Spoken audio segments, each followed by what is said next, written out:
ଯେମିତିକି ପୂର୍ବ ଭିଡ଼ିଓରେ ଆପଣମାନେ ଦେଖିଥିଲେ ମୁଁ ସୋନାଲି ଝିଅ ଆମେ ଆସିଛୁ ବୋଉକୁ ଆଉ ଦେଇକି ଷ୍ଟେସନ ଛାଡ଼ିବା ପାଇଁ। ଏଠି ଷ୍ଟେସନରେ ଆସି ପହଞ୍ଚିକି ସମସ୍ତେ ଟ୍ରେନରେ ବସିଯାଇଥିଲେ। ଟ୍ରେନ ଛାଡ଼ିବା ପାଇଁ ବାସ୍ ଅଧଘଣ୍ଟା ଥିଲା ଆମେ ଆସିକି ପହଞ୍ଚିଲୁ।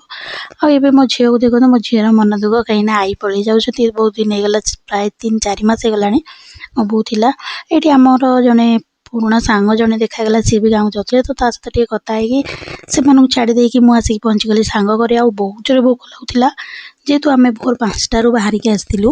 ତ ତାକୁ ମୁଁ ଆଗରୁ ଫୋନ୍ କରି କହିଥିଲି, ତ ସେ ଜଳଖିଆ ମଗେଇକି ରଖିଥିଲା। ସେଠୁ ଆସିକି ଆଗ ଜଳଖିଆ କରିଦେଲୁ। ଆଉ ଯେହେତୁ କାଲି ରାତି ସାରା ଆମେ ଶୋଇନୁ, ବାସ୍ ଅଧଘଣ୍ଟା କି ଘଣ୍ଟେ ଶୋଇଥିଲୁ, ପୁରା ବହୁତ ଟାୟାର୍ଡ ହେଇଯାଇଥିଲି। ଆଉ ଏଠି ଆସିକି ଝିଅକୁ ମୁଁ ଖୁଆଇ ଦେଉଥିଲି, ଛାଡ଼ିକି ନେଇକି ସେ କହୁଥିଲା ମୁଁ ଖୁଆଇଦେବି। ଯେହେତୁ ସେ 3 ଭାଇଙ୍କର ଭଉଣୀ ନାହିଁ, ତ ସେ ମୋ ଝିଅକୁ ବହୁତ ଭଲ ପାଉଛନ୍ତି। ଆଉ ପୁଣି ଆସିକି ସେଠୁ ଖାଇ ପିଇ ଦେଇକି ପହଞ୍ଚିଗଲା ଆଉ ଜଣେ ସାଙ୍ଗ ଘରେ। ଆଉ ଏଠି 2ଟା ସାଙ୍ଗ ଅଛନ୍ତି, ଯେଉଁଠିକି ମୁଁ ଆଗରୁ ଏଇଠି ରହୁଥିଲି ସେମାନଙ୍କ ସହିତ। ଆଉ ସେଇଠି ସମସ୍ତେ ମିଶିକିରି ଅର୍ଡ଼ର କରିଥିଲୁ ହୋଟେଲରୁ ଖାଇବା, ଯେହେତୁ 12ଟା ବାଜିଯାଇଥିଲା।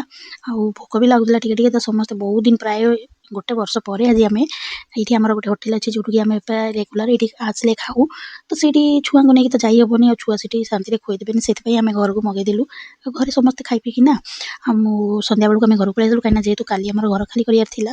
ତ ସେଥିପାଇଁ ଆସିକି ଘରେ ପହଞ୍ଚିକି ସବୁ ଜିନିଷ ରେଡ଼ି ରୁଡ଼ା କରିକି ଟାୟାର୍ଡ଼ ହେଇଯାଇଥିଲି ଯେ ଆଉ ଭିଡ଼ିଓ ବନେଇବା ପାଇଁ ବି ମାନେ ମନ ହିଁ ରହିଲାନି।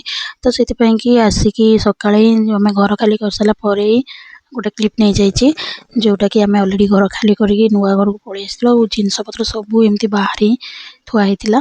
ତ ସାଙ୍ଗମାନେ ଆଜିର ଭିଡ଼ିଓ ଏଇଠି ଏଣ୍ଡ କରୁଛି। ଯଦି ଭିଡ଼ିଓ ଭଲ ଲାଗିଥିବ ଚ୍ୟାନେଲକୁ ସବସ୍କ୍ରାଇବ୍ କରିଦେବେ। ପୁଣି ଦେଖା ଗୋଟେ ନୂଆ ଭିଡ଼ିଓରେ ରହୁଛି।